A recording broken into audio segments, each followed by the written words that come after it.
here. Come on. Get on the ground. Get on the ground. Go.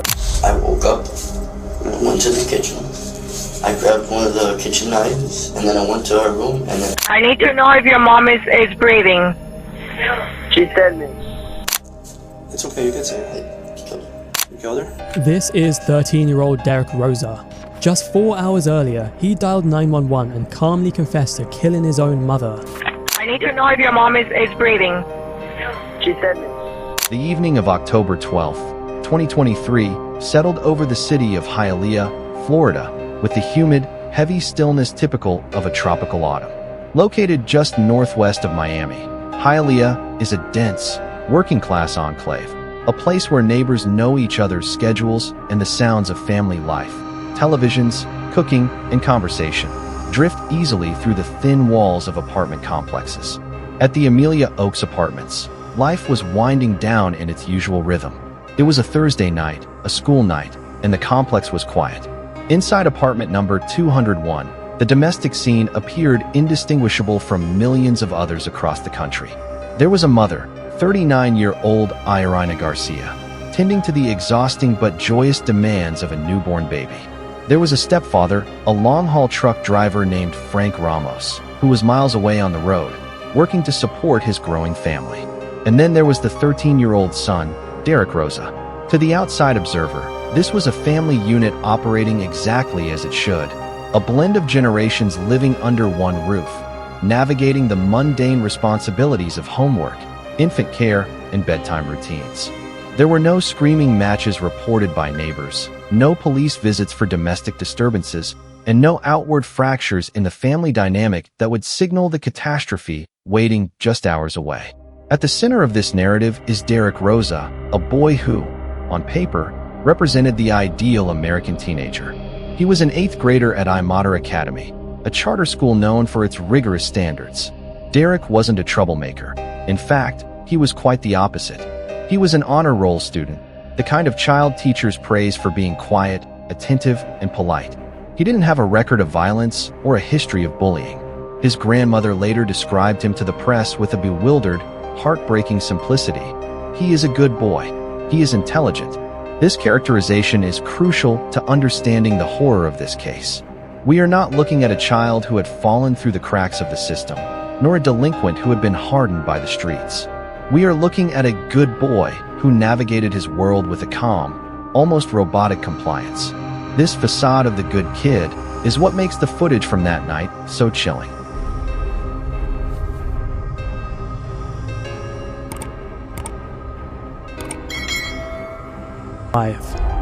Can you bring the police over here where I live? What is your address? I don't know my address. Are you by yourself with your mom? Yes, no, my baby sister's here too. She's sleeping. I need to know if your mom is breathing. She said me. Okay, and what did you do then? Blood all over the floor. I need to know that you don't have any guns or any knives with you. There's a knife in my room and there's a gun in the living room. Okay, I need you to stay away from them. Can you put them in a safe place away from where the officers can see them? I need to know, do you think we can help your mom? Yes, she's dead. A Ring camera mounted near the front door captured a brief, banal interaction between Derek and his mother earlier that evening. Irina is seen holding her 14-day-old daughter, protective and maternal. She speaks to Derek, telling him not to run outside. Derek simply nods. He is compliant. He is calm. There is zero indication in his body language that behind those eyes, a plan of unimaginable violence was already meticulously taking shape. As the sun set and the apartment grew dark, the physical reality of the home shifted into the digital realm where Derek spent much of his time. Like many boys his age, Derek had a life that existed entirely online, a separate existence tethered to the physical world only by a headset and a screen. While his mother focused on the newborn, Derek retreated into the blue light of his devices. In 2023, the distinction between online friends and real friends has evaporated for Generation Z. And for Derek, his closest confidant was a gamer he had never met in person, a user he referred to only as Sweden. This digital isolation is a recurring theme in modern tragedies. The physical body is present in the living room, but the mind is thousands of miles away, dissociated and desensitized. In the hours leading up to midnight, the apartment became a split screen of two very different realities. In the master bedroom, a mother was lulling her baby to sleep, likely exhausted, trusting the safety of her locked doors. In the other room, her son was not doing homework or sleeping. He was engaging in a silent, digital communion with violence, interacting with a world where consequences are just pixels on a screen. The quiet of the apartment was not peaceful. It was a vacuum, waiting to be filled by the dark intent Derek was nurturing in the glow of his monitor. The prosecution would later argue that this was not a snap decision, but a calculated execution. The timeline of that night reveals a terrifying patience. Derek reportedly went to bed around 10 p.m., or at least, that was the performance he put on for his mother. The lights went out. The apartment fell into the deep silence of early morning. But Derek didn't stay asleep. Sometime in the darkness, he woke up. This specific window of time, between the goodnight and the murder, is the most haunting void in the entire case. What was he thinking as he lay in the dark? Was he hesitating? Was he rehearsing the steps in his mind? The human brain of a 13-year-old is not fully developed. It lacks the impulse control and long-term foresight of an adult. Yet, Derek's actions that night displayed a cold, adult-like precision. He didn't act out of a sudden burst of rage during an argument. There was no argument. There was only the sound of his mother's breathing and the soft movements of his newborn sister. He moved through the apartment not as a son, but as a predator stalking prey in his own habitat. The transformation from the polite honor student on the bus to the figure standing in the kitchen reaching for a knife is a psychological abyss that experts may never fully bridge. The weapon of choice was a simple kitchen knife. In the interrogation tapes, Derek would later describe it with a detachment that chills the blood, a big-sized kitchen knife with a purple handle. It wasn't a tactical weapon bought on the dark web. It was a domestic tool, an object his mother likely used to prepare his dinner hours earlier. This subversion of the domestic space is what makes familial homicide so terrifying. The tools of care become the tools of destruction. Derek retrieved this knife and moved toward his mother's bedroom. The layout of the apartment meant he had to walk with purpose. He had to cross the threshold of the room where he likely sought comfort as a younger child. He had to stand over the bed where his mother lay defenseless, her arms likely positioned to protect the infant sleeping inches away. This was the precipice. This was the moment of no return.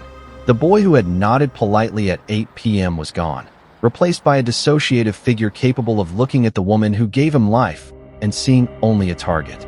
As he stood in the doorway, the facade of normalcy that had defined his entire 13 years of existence shattered, giving way to a horror that would leave the Hialeah police force permanently scarred.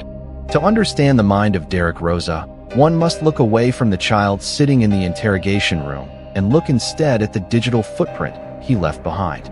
In the modern era, the smartphone is not just a communication device. It is an external hard drive for the human psyche. It holds our secrets, our curiosities, and in Derek's case, our darkest intentions. While the physical evidence, the knife, the blood, tells us how the crime was committed, the digital evidence tells us why it was successful. Investigators found that Derek's phone was not merely a distraction. It was a research tool. In the hours and days leading up to the murder, the device in his pocket became a portal to a morbid education. He wasn't stumbling blindly into violence. He was studying it. This distinction is vital because it shatters the defense of a sudden psychotic break. A break is chaotic and impulsive. Research is linear and logical. Derek was treating the murder of his mother not as an emotional event, but as a technical problem to be solved. The search history recovered from Derek's devices revealed a level of anatomical curiosity that is deeply disturbing for a 13-year-old. The prosecution revealed that Derek had searched for specific terms regarding the most lethal points on the human body. He looked up diagrams of the neck, specifically targeting the carotid artery. He asked the search engine practical questions. Is a small knife good for killing? And can a small knife cut through bone? These are not the musings of a confused child. These are the queries of an executioner ensuring efficiency. He was trying to minimize the margin for error. He wanted to know if the tool he had access to, the kitchen knife, would be sufficient to complete the task. This phase of the timeline is the premeditation phase. It proves that while he was sitting at the dinner table or watching TV with his mother, he was simultaneously calculating the physics of her death. The duality is terrifying. A boy capable of researching lethal anatomy with the same casual demeanor one might use to look up a cheat code for a video game. But Derek did not keep this planning entirely to himself. He had an audience. In the isolated world of online gaming, Derek had cultivated a friendship with a user known only as Sweden. This relationship represents a new frontier in juvenile crime, the digital accomplice. Sweden was not physically present. He was likely thousands of miles away, existing only as a voice in a headset and text on a screen. Yet, he was the person Derek chose to include in his nightmare. They communicated regularly, building a bond that bypassed the physical reality of Derek's life in Hialeah. To Derek, Sweden might have felt more real than his own family. This phenomenon, known as solipsistic introjection, occurs when online relationships, free from the messy demands of face-to-face interaction, become the primary source of validation. Derek wasn't just planning a murder. He was planning a performance for this invisible friend. The crime was, in a twisted sense, content creation, a spectacle designed to impress or shock the only peer whose opinion seemed to matter. The role of Sweden became horrifyingly active in the immediate aftermath of the violence. After Derek had attacked his mother, leaving her lifeless on the floor, he did not immediately call 911. He did not run to a neighbor. He returned to his phone. He took 3 photographs. 2 were of his mother's body, documentation of his work. The third was a selfie. In this image, Derek poses with blood on his hands, flashing a hand sign that some have interpreted as a gang sign or a gaming reference, though its true meaning remains ambiguous. He sent these images to Sweden. This act is perhaps the most damning piece of psychological evidence in the entire case.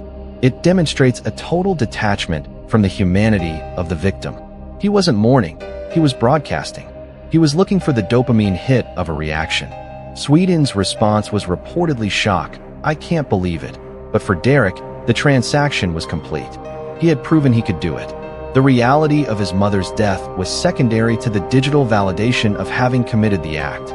This digital trail paints a portrait of a cyberpsychopath, a term emerging among criminologists to describe individuals who compartmentalize violence through the lens of technology.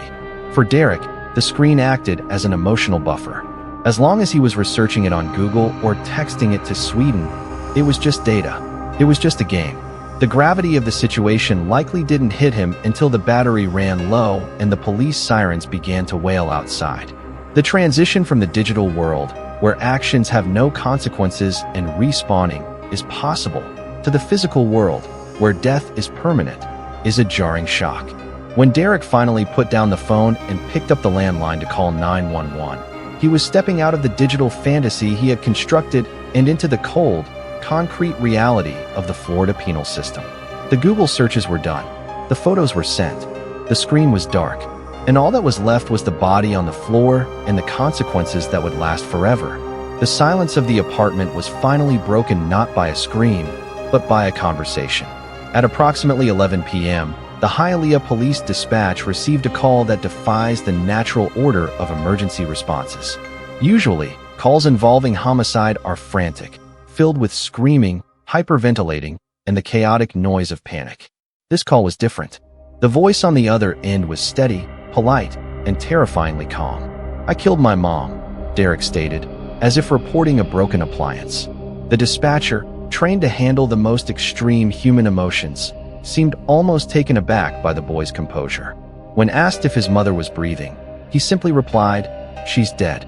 There was no begging for an ambulance, no desperate attempt at CPR. It was a status report. This specific moment, the transition from the act of murder to the act of reporting it, highlights the complete dissociation Derek was experiencing. He wasn't a traumatized child witnessing a tragedy. He was an observer of his own actions, narrating the aftermath with a detachment that chilled the first responders to the bone. While Derek stood calmly in the living room, the world outside exploded into action. The dispatch went out, a stabbing at the Amelia Oaks apartments. The response was immediate and overwhelming. Police cruisers tore through the quiet Hialeah streets, their sirens cutting through the humid night air. For the officers en route, the information was garbled and horrifying. A child, a knife, a dead woman. The body camera footage from that night captures the intensity of the arrival. Officers didn't know if they were walking into an active ambush or a hostage situation. They approached the door with weapons drawn, adrenaline spiking, prepared to face a hardened criminal. "Open the door. Hands up," they shouted, their voices echoing in the hallway. The tension was palpable. Every officer knew that domestic calls are statistically the most dangerous. They expected resistance. They expected a fight. What they found instead would confuse them just as much as it horrified them. The door opened, and out stepped a figure that shattered the officers' expectations. It wasn't a large man or a crazed intruder. It was a 13-year-old boy, slight in build, wearing pajamas. He stepped out with his hands raised, following instructions with the same robotic compliance he had shown his mother earlier that evening. "I'm coming out," he said, his voice barely rising above a murmur. As officers moved in to handcuff him, the absurdity of the visual struck everyone on scene. The handcuffs were almost too big for his wrists. He didn't resist, he didn't cry, he didn't ask what was happening. He simply allowed himself to be detained. This surrender was the final act of his plan. It wasn't a surrender born of guilt, but rather the next logical step in the sequence he had initiated. He had killed, he had called, and now he was waiting. The juxtaposition of the heavily armed tactical units and the small, bespectacled boy created a tableau of modern American horror, violence packaged in the most innocent-looking vessel imaginable. While Derek was secured in the back of a cruiser, other officers breached the apartment to check for victims. What they found in the master bedroom was a scene of carnage that stood in stark contrast to the quiet boy outside. Irina Garcia lay dead, having suffered 46 stab wounds. The violence was excessive, frenzied, and intimate. The proximity of the attack suggested a rage that the boy's demeanor completely concealed. But amidst the horror, there was a detail that confused investigators even more: the crib. Just inches away from where Irina had fought for her life, her 14-day-old daughter lay sleeping, completely unharmed. The baby monitor was still on. The crib was untouched. This selective violence is crucial to the psychological profile. Derek didn't just snap and destroy everything in sight. He made a choice. He chose to destroy the mother but spare the sister. This decision implies a level of control and discernment that makes the crime even more chilling. He was capable of shutting off his empathy for one human being while maintaining it for another, all within the same 3-foot radius. As the crime scene technicians began the grim work of marking evidence and photographing the blood-soaked room, Derek sat alone in the police car. The adrenaline of the officers was slowly being replaced by a heavy, somber realization of what they were dealing with. One officer was tasked with carrying the newborn baby out of the apartment, shielding her eyes, even though she was too young to see, from the ruin of her mother. Meanwhile, Derek showed no concern for the sister he had left behind or the mother he had just butchered. He didn't ask about them. He didn't ask if his mom could be saved. He sat in the air-conditioned silence of the cruiser, perhaps thinking about Sweden, or perhaps thinking about nothing at all. The physical act was over. The knife with the purple handle was bagged as evidence. The blood was drying, but the true mystery, the question of why, was just beginning to form in the minds of the detectives who were now driving him toward the station. They were about to enter an interrogation that would yield more questions than answers. The Hialeah Homicide Office is a place designed to break down hardened criminals, not 13-year-old honor students. Yet, just hours after the murder, Derek Rosa found himself seated across from 2 seasoned detectives in a small, windowless room. The visual contrast was jarring. On one side of the table sat the authority of the state, armed, experienced, and searching for answers. On the other side sat a child who looked like he should be in a classroom, not a murder investigation. The interrogation began not with accusations, but with a surreal administrative process. Derek was asked to initial a form waiving his rights. This moment, captured on video, would become the cornerstone of his legal defense. When asked to initial, he stated he didn't have initials. When the word coercion was read to him, he stared blankly, unable to comprehend the vocabulary. At one point, he innocently asked, "What is an attorney?" It was a reminder that despite the adult nature of his crime, his understanding of the world was still fundamentally that of a child.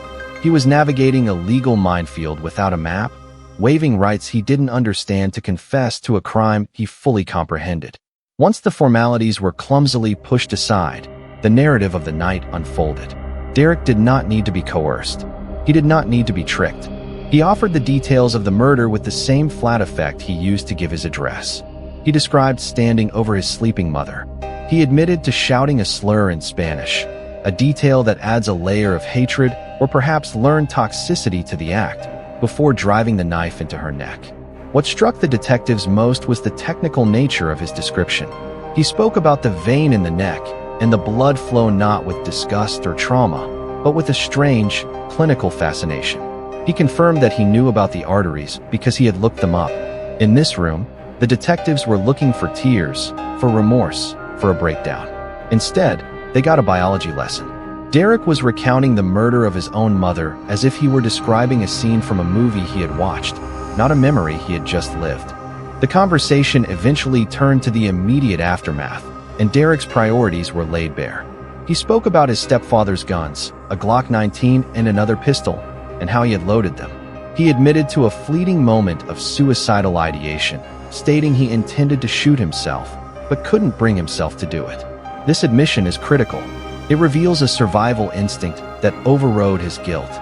He was willing to end his mother's life, but when it came to his own, he hesitated. He chose self-preservation. Instead of pulling the trigger, he called Sweden. He told the detectives about this online friend as if it were the most natural thing in the world to call a gamer after a homicide. He didn't call his father. He didn't call his grandmother. He called the void of the internet. The detectives pressed him on this, trying to understand if Sweden had instructed him to do it, but Derek remained vague, protecting his digital life even as he confessed to destroying his physical one. Then came the question that hung heavy in the air, the question the entire world wanted answered. Why? The detectives had the who, the how, the where, and the when. They needed the motive. They leaned in, offering Derek a chance to explain himself. "Do you know why you did it?" one asked gently. "Get it off your chest." The atmosphere in the room tightened. This was the moment for the breakthrough. But instead of a reason, instead of a story about abuse, or anger, or a snapped psyche, Derek did something unexpected. The boy who didn't know what an attorney was suddenly invoked his right to one. "Do I have to say it now?" he asked, followed by, "Can I wait for a lawyer?" The door slammed shut. The interrogation was legally over. The why remained locked inside his head. It was a final twist of the knife for the investigators, a refusal to provide the closure that human nature desperately craves. With the interview terminated, Derek was processed and moved to the Metro West Detention Center. The transition was stark. He went from a middle school honor student to one of the youngest inmates in an adult facility.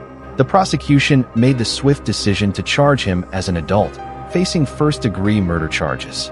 This decision sparked a firestorm of debate regarding the juvenile justice system, but the brutality of the crime left little room for leniency in the eyes of the law. Derek was placed in protective custody, isolated from the general population for his own safety. As he sat in his cell, the silence returned.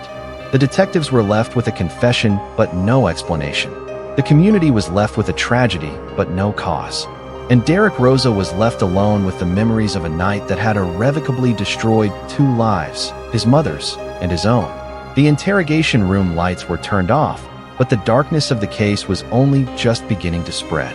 In the wake of a crime so heinous, one would expect the family of the victim to recoil in horror from the perpetrator. But the Derek Rosa case defies this expectation in a way that is almost as baffling as the murder itself. The most vocal defender of Derek Rosa is not a high-paid attorney, but the mother of the victim, his grandmother. In emotional interviews outside the courthouse, she has vehemently proclaimed his innocence, refusing to accept the reality that the good boy she knew could be capable of butchering her daughter. "He is a child," she insists. "He is not a monster." This cognitive dissonance is a powerful psychological mechanism. For a grandmother who has lost her daughter, the trauma is doubled. To accept Derek's guilt is to lose her grandson as well. She is trapped in a grief so profound that denial becomes the only survival strategy. She paints a picture of a loving, gentle child, a narrative that stands in stark, irreconcilable contrast to the boy who calmly described cutting arteries to detectives. This denial sparked a wildfire across social media.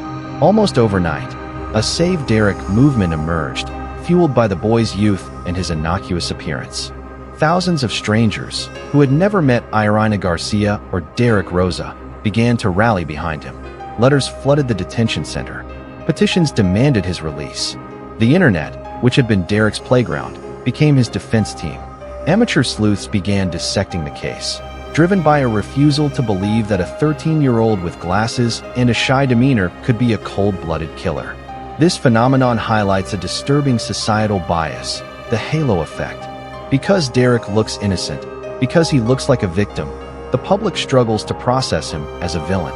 The movement ignored the confession, ignored the knife, and ignored the photos sent to Sweden, choosing instead to embrace a fantasy where Derek is a scapegoat for a darker truth.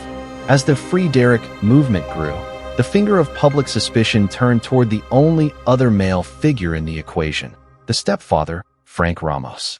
Conspiracy theories began to swirl around the long-haul trucker who was miles away in Georgia when the crime occurred. Online sleuths dug into his life, uncovering a complex personal history that fueled the speculation. Ramos had another family in Cuba, a wife and children he was supporting. Records showed that shortly after Irina's death, he made moves to bring this family to the United States. For the conspiracy theorists, this was the smoking gun, a motive. The narrative shifted to a frame-up job. Was it possible, they argued, that Derek was coerced? That he was taking the fall for a stepfather who wanted his wife out of the picture? While police and prosecutors have firmly cleared Ramos, citing indisputable GPS evidence and Derek's own confession, the court of public opinion does not require evidence to pass judgment.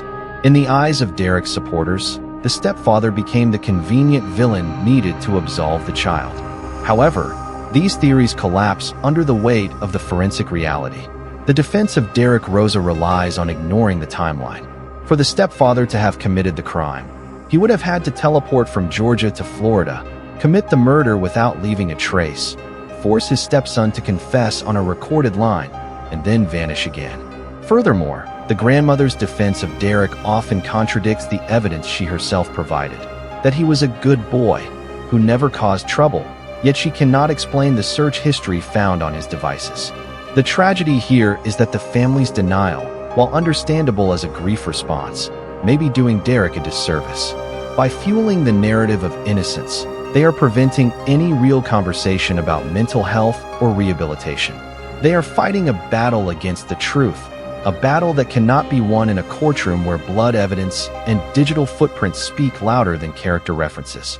While the storm of conspiracy and support rages outside, Derek remains in the isolation of the Metro West Detention Center. The irony is tragic. The internet, which he used to plan his crime, is now obsessing over his salvation, but he is completely cut off from it. He is no longer Sweden's friend or a gamer. He is inmate number 2300987. The grandmother who cries for him on the news cannot hold him. The strangers who write him letters cannot save him. The reality of his situation is confined to a concrete cell where he awaits a trial that has been repeatedly delayed. The family's defense has created a spectacle, a circus of speculation that distracts from the core tragedy. A woman is dead, killed by the son she raised. No amount of internet sleuthing or grandmotherly love can reverse the 46 stab wounds or the decision made in the dark of that October night. As the calendar turns to January 2026, the long wait for answers is finally reaching its breaking point. For over 2 years, Derek Rosa has sat in the limbo of the justice system, growing from a 13-year-old boy into a 15-year-old young man behind bars. The delays have been agonizing for those seeking justice for Irina Garcia. Court dates were set and rescheduled. Hearings were held and adjourned. But now, the legal machinery is grinding into motion for what promises to be one of the most closely watched trials in Florida history.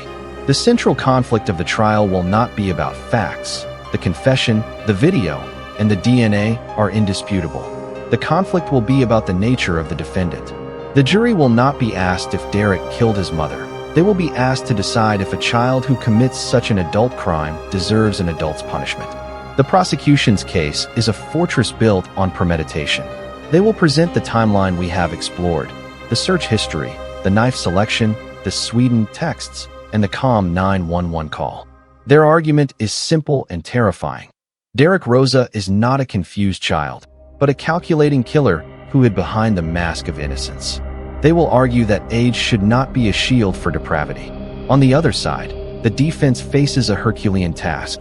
They cannot deny the act, so they must attack the intent. They will likely lean heavily on his youth, his potential lack of understanding of Miranda rights, and perhaps undiagnosed psychological issues. They will try to paint Derek as a vessel broken by influences we cannot see, whether digital, familial, or mental, rather than an architect of evil. The courtroom will become a battleground between the cold, hard facts of forensic science and the murky, emotional waters of juvenile psychology. But amidst the legal maneuvering, a haunting silence remains at the center of this case. The question why has never been answered. In the years since that bloody night, Derek has not offered a manifesto, a reason, or even a tearful explanation. This silence is the most disturbing part of his legacy. Usually, we can categorize killers. They did it for money, for jealousy, for revenge, or out of a snap temper. Derek fits none of these boxes. The case of Derek Rosa forces us to confront uncomfortable truths about the modern world. We want to believe that evil is recognizable, that monsters look like monsters. But Derek looked like us. He looked like our sons, our brothers, our students. He was a good boy who dissolved into a pixelated nightmare. As the gavel falls in 2026, it will close the legal chapter, but the psychological wound will remain open. The boy in the window stands as a grim warning of the secret lives lived behind closed doors and lit screens. In the end, the scariest part of this story isn't the blood or the knife. It is the silence of a 13-year-old boy who looked into the abyss and simply didn't care.